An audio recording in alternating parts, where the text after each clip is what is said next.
I would hope that physiotherapists keep their knowledge base, research their knowledge base, be receptive to challenges about their knowledge base, and be very careful what they sort of throw away. Because over my time, I've seen a lot of things.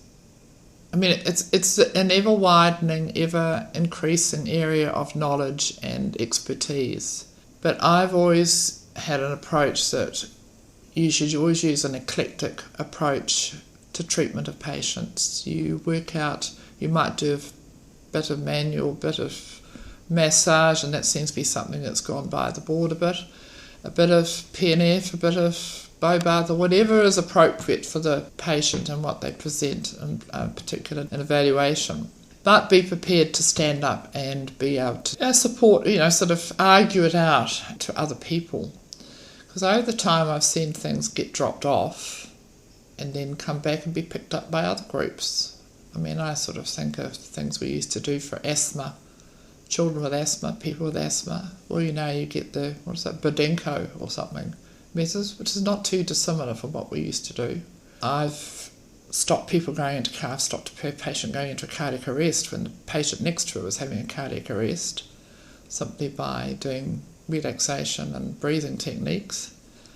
And you can, a lot of these things, just because something doesn't seem sexy to a particular physiotherapist in a particular field, gets dropped. Somebody didn't like doing rheumatoid arthritic patients in one major hospital observed, so the OTs picked it up.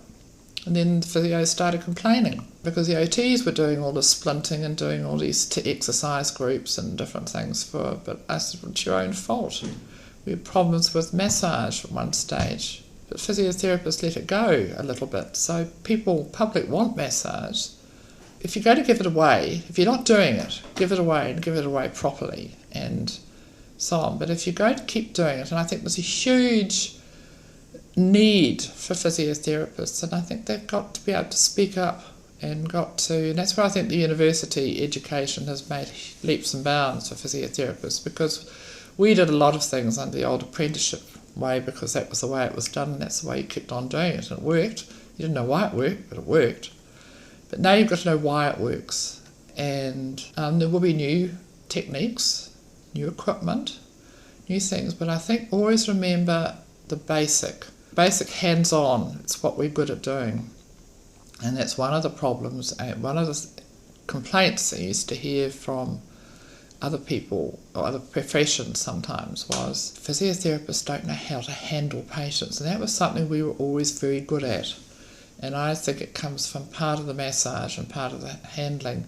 OTs were much better at doing handling, they said, particularly with kids, and physios were different. And I know from when I've had physiotherapy treatment myself sometimes the physiotherapist hardly touches you. They give you electrical treatments and things like that and don't actually touch you. But we learnt to hold an arm, hold a body, hold a thing. And I think that's one of the things that people are saying, you don't know how to handle people. I'm not thinking of communication-wise or that sort of thing.